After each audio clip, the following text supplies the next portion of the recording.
It is now 8:30. Good Friday morning, and welcome to the WLBB Community Voice on News Talk 1330 FM 106.3, streaming live online at newstalk1330.com. In for Josh Engel, who's on assignment this morning. My name's Colin Worthington. I'll introduce you to my guest here. Right now, she's one of four candidates running for the District 30 State Senate seat. We've got a special election ongoing. We've today and all of next week. Your last chance is to vote early in that race before the February 13th election date.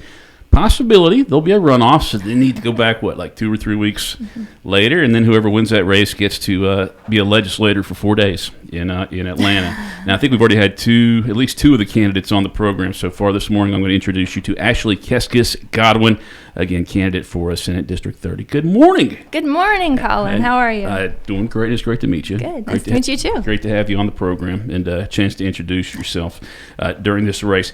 Well, let me, I guess, give us the lowdown. Who, what, where, when, why, and how are you? All right. So, yes, thank you for having me. I'm so happy to be here. My name's Ashely Godwin. I'm running for State Senate in the special election on February 13th. I was raised in Carroll County, Georgia. I'm from the Mount Zion area, went to high school at Mount Zion High, graduated in 2006. I was the valedictorian of my graduating class. Yeah, I know. You don't get to mention it very often. No, you don't. So it was hard-earned. I knew a valedictorian in my class. Oh, you did? But yeah, so I also was a member of the marching band, played basketball, was very involved in all of my high school athletics and activities. I went to college at the University of Florida, earned a bachelor's degree in political science, and was also in the marching band there, so I got to go to all the football games. After college, I began work with a small business in Jacksonville, Florida, in a management role. It was a youth sports photography company. Traveled all around the Southeast with them. They were the official vendor at tournaments like Cal Ripken tournaments, Babe Ruth tournaments, stuff like that. And while I was working for them, I earned my MBA at the University of North Florida. That was in 2015. After that, I moved back to Georgia in 2018 with my husband. We live in Carrollton with our 2-year-old daughter. And I started working on local campaigns to try to help Democrats get elected to office. I joined the Democratic Committee locally here and volunteered my time on a congressional campaign.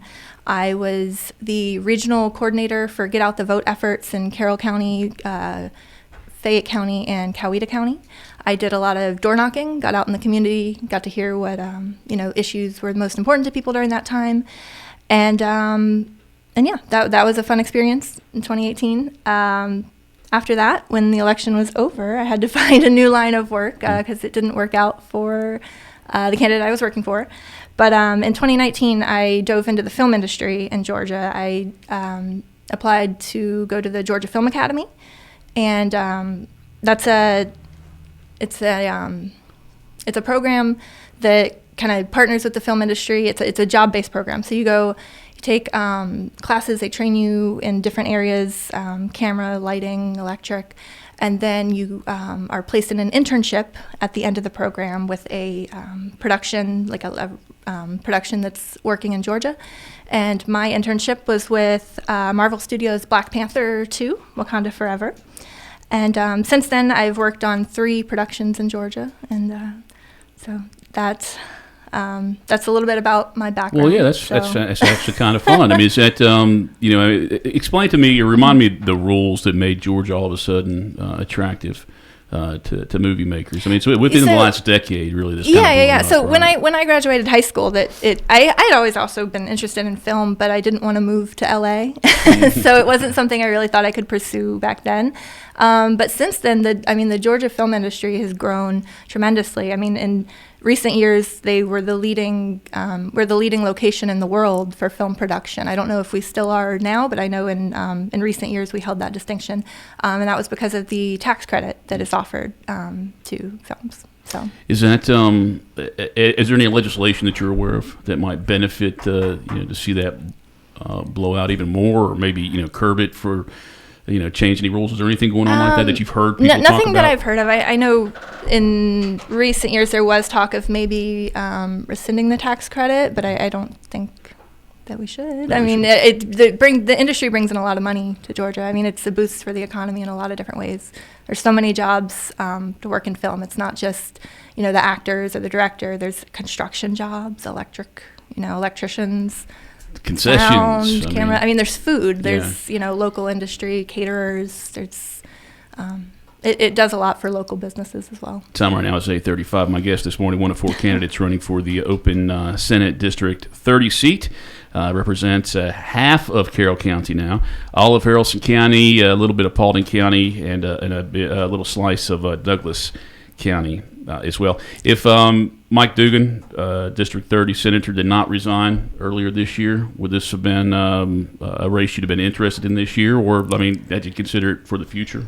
I've always been interested in politics and government, but it is very difficult to run a race against an incumbent. So I don't know that it would have been something on my radar right now. And I don't think it would have been something on any of the other candidates' radar either. A lot of Republican incumbents don't even, they have no opposition in primaries a lot of times. So people don't like running against incumbents. Well, this is a nonpartisan race, so all 4 of the candidates are going to be on the same ballot. So if you, for example, if you like Ashely better than the other candidates, and all your neighbors are Republicans, and you want to keep your vote hidden, it's a nonpartisan race. So it's not going to be able to sell that information later that she got a Democrat ballot, and vice versa. If you're a Democrat, you typically vote for Democrats, and maybe you think Robert Smith and Tim Bearden are very attractive and you want to vote for them, you can still do that sneakily on this nonpartisan ballot. Again, ongoing early election today and next week. Is it Saturday of next week? Is that open too? No, tomorrow is the last Saturday day of voting. Very good. And then after that, on February the 13th, you will go to your precinct. So now that those have changed, the district lines have changed. Again, you're encouraged to go to sos.ga.gov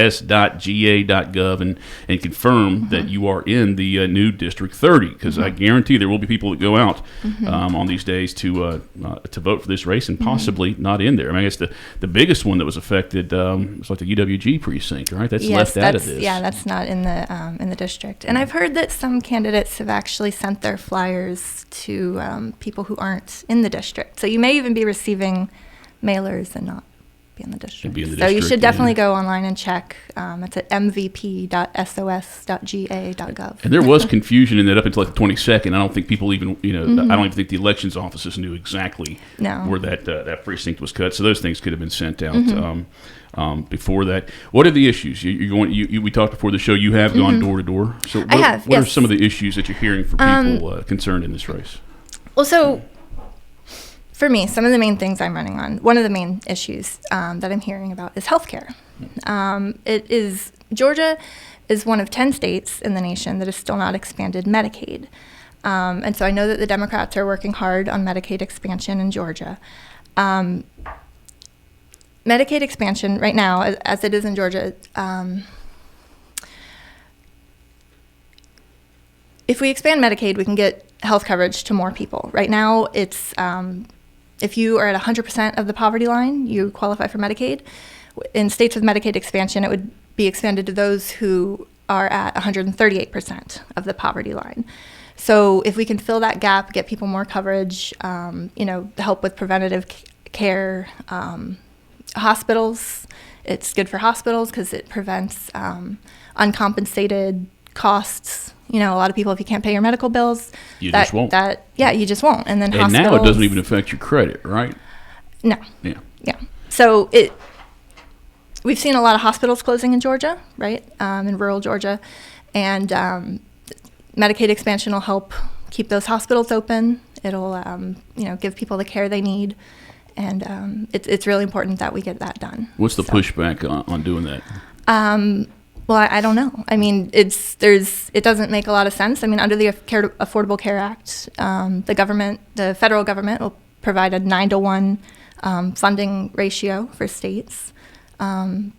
So I think Republicans are starting to get on board with it. I've heard that it might get passed this session. I think they like the Arkansas. There's an Arkansas model that they've been watching that they might find attractive and bring forward. Yes.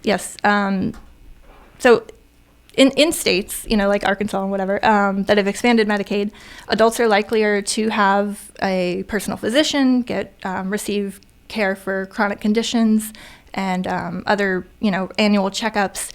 And this also provides better financial security for families as well, because if you're able to pay your bills, or if you're not, strapped with medical debt, that frees you up to, eliminating medical debt helps families, move up in, financial freedom and whatnot. So when we talk about these issues, you talk about healthcare or anything else, you've got to remember all these things are connected, right? Healthcare, education, you want to make sure you have a healthy population. A healthy population, is better for the economy, for jobs, for businesses. You have a healthy population is better for the workforce. You don't want people who are sick, coming to work. If you're sick, you can't work. Would Medicaid help with paying for Paxlovid if you have diabetes? I think so, Joel was telling me it's like $1,400 without insurance. Like loaded. All right, time right now is 8:41. My guest this morning is one of 4 candidates running for the vacant District 30 State Senate seat. Her name is Ashely Kecskes Godwin, and she's originally out of Mount Zion, valedictorian 2006 from Mount Zion High School. Hey, if you have questions or comments for my guest this morning, feel free to post those to the News Talk 1330 WLBB Facebook page, and I'll try to look at those during our break. Right here, Community Voice, brought to you by Tanner Health System and Oak Mountain Academy. Health is a journey. It's making better choices, even when it's not easy. It's taking care of yourself and the people you love. At Tanner Health System, we're there for you with every step, with primary care, heart care, cancer care, women's care, orthopedics, surgical services, and so much more. We're dedicated to helping you live and feel your best. So let's get on that journey to health. You've got places to be for many years to come. Find us at tanner.org. Oak Mountain Academy is an innovative school celebrating over 62 years of academic excellence. I'm Patrick Huran, head of school, inviting you to join us for our 36th annual Spring Gala, Saturday evening at 5. Join us for a silent and live auction, cocktail hour, dinner, and dancing. This Great Gatsby-themed celebration will be held at the Lions Hill Vineyard in Bremen and is an event not to be missed. For more information, visit us at oakmountain.us. Discover your journey at OMA. Prepare, explore, and achieve.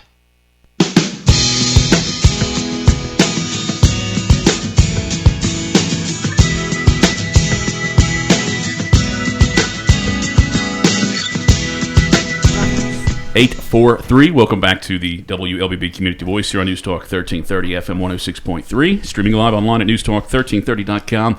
This morning we are on the News Talk 1330 WLBB Facebook page, so good morning to you. You can see my handsome young guest sitting across from me, Ashely Kecskes Godwin, one of 4 candidates running for Senate District 30.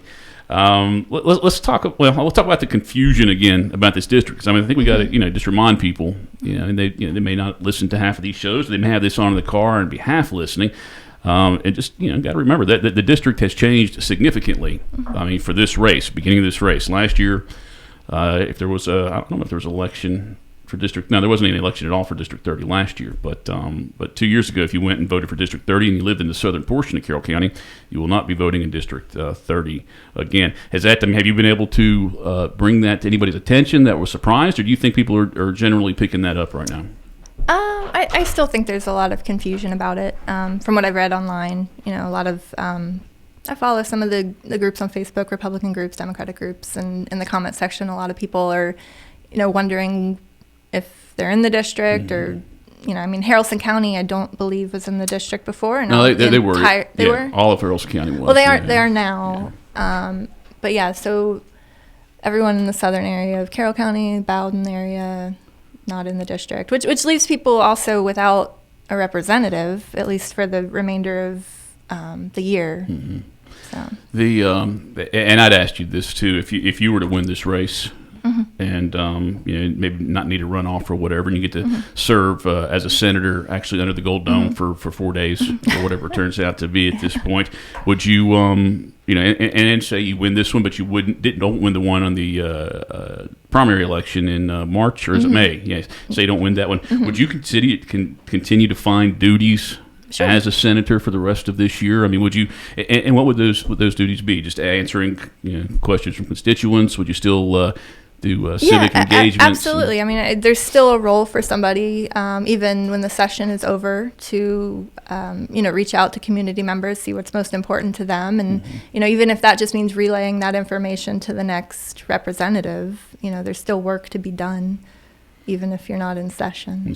Yeah. Just wouldn't take that 4 days of glory and just go off into the sunset. And the district, we talked about it. The district does have 4 counties in it, and it's got all of Haralson County. So now, do you see issues that would affect West Haralson County different than maybe West Douglas County? And what do you think those are? Yeah, so the district is very diverse, obviously. I mean, Haralson County is definitely more rural than you see the parts of parts of the district that are closer to Atlanta. I did get to go to I met with voters in Douglasville, the Douglasville Democrats meeting, and some of the issues that came up there quite frequently had to do with affordable housing.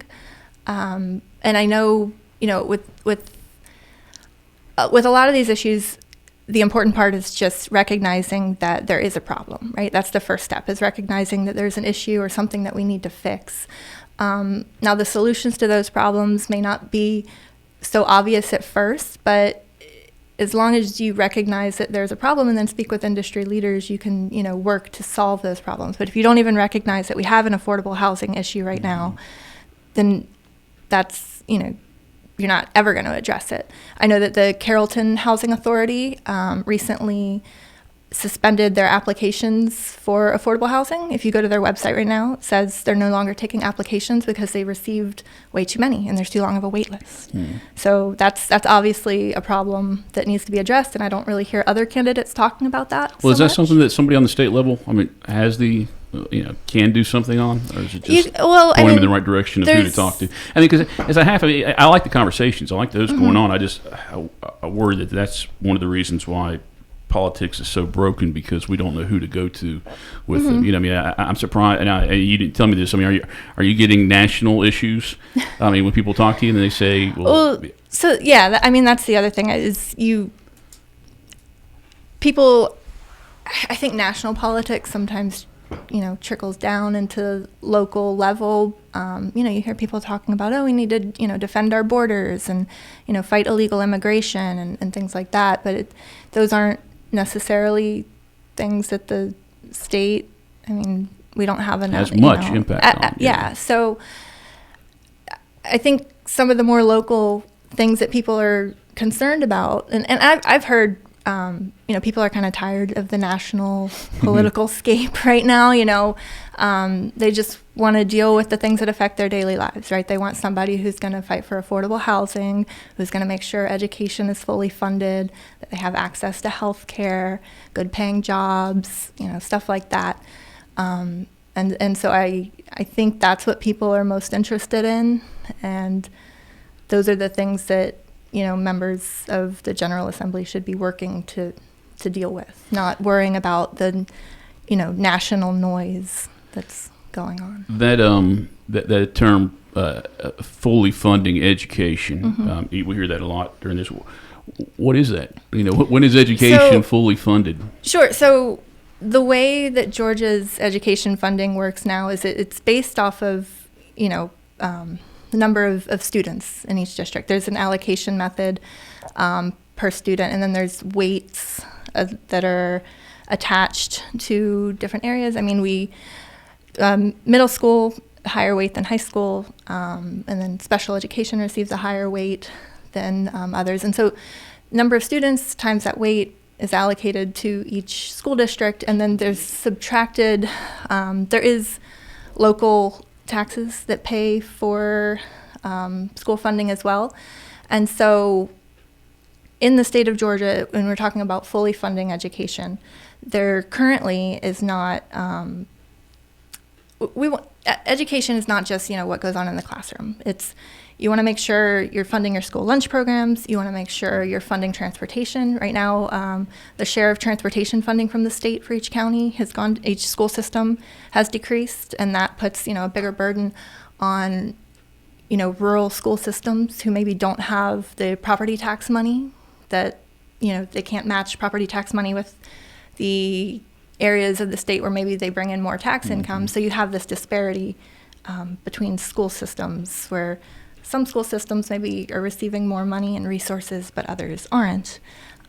So we just want to make sure that we're funding, schools that have low-income families, make sure everybody gets the resources they need. Education is, any school systems are the foundation of any good society. Like, you want to make sure that you are taking care of your teachers and your students and providing them with the resources to we're training future generations, and I don't see why anybody wouldn't want to invest. Ashely Kecskes Godwin is our guest on this morning's Community Voice program, one of 4 candidates running for that vacant District 30 State Senate seat. Before we do take that final break, you're talking about schools. Are you in favor? Are you open to discussions about school vouchers? I'd certainly be open to listening to see what members of the community feel about that. I know that some of the in opposition of it, you don't want to take state funding and divert it to private institutions that aren't subjected to the same oversight as public schools are. And I also think the argument is that you've got these, failing schools, right? And so you want to make sure that parents can send their kids to schools that are better. But, you kind of have to think back to why are these failing schools? Is it because we aren't, investing the right resources? I think if we'd been fully funding education, making sure that we're investing in our teachers, right? You want to make sure that teachers get, pay raises, not just once in a blue moon, but that they are, paid fairly and that they have everything they need to, teach students and provide them with the best that they can. So I think we should invest in our schools as opposed to diverting money to private institutions. And you think about those schools, you mentioned the failing schools, you think about those schools that, if you're in a failing school and you're able to take your money elsewhere, that's not going to help that school. It doesn't. And there are some people that aren't going to be able to leave that school, and you're going to hurt them more. But it's a discussion that's going on for a decade here, as long as I've been paying attention. So it looks like it'll continue this session. Time right now is 8:53. We will take our final break and come back and continue the program with my guest, Ashely Kecskes Godwin, one of 4 candidates running for that vacant District 30 State Senate seat, representing a portion of Carroll, all of Haralson, a little bit of Paulding, and a little bit of Douglas County. Again, you'll have about 5 minutes when we come back from this break. So if you have any questions or comments, feel free to post those to the News Talk 1330 WLBB Facebook page. We'll be back with more after this. Health is a journey. It's making better choices, even when it's not easy. It's taking care of yourself and the people you love. At Tanner Health System, we're there for you with every step, with primary care, heart care, cancer care, women's care, orthopedics, surgical services, and so much more. We're dedicated to helping you live and feel your best. So let's get on that journey to health. You've got places to be for many years to come. Find us at tanner.org. Oak Mountain Academy is an innovative school celebrating over 62 years of academic excellence. I'm Patrick Huran, head of school, inviting you to join us for our 36th annual Spring Gala, Saturday evening at 5. Join us for a silent and live auction, cocktail hour, dinner, and dancing. This Great Gatsby-themed celebration will be held at the Lions Hill Vineyard in Bremen and is an event not to be missed. For more information, visit us at oakmountain.us. Discover your journey at OMA. Prepare, explore, and achieve.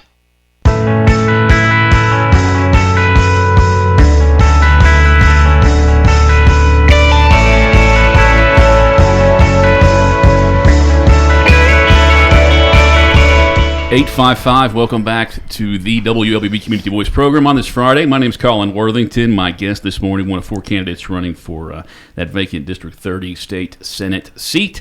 Early voting continues today and tomorrow. You can do that at the former WGTC building here in Carrollton. I don't think there's anything open in Villa Rica for next week for the advanced voting. They're not doing that this go around. So that's your only chance for early voting is to go to the Carroll County Elections Office, which is temporarily in the WGTC building off on Noonan Road down here.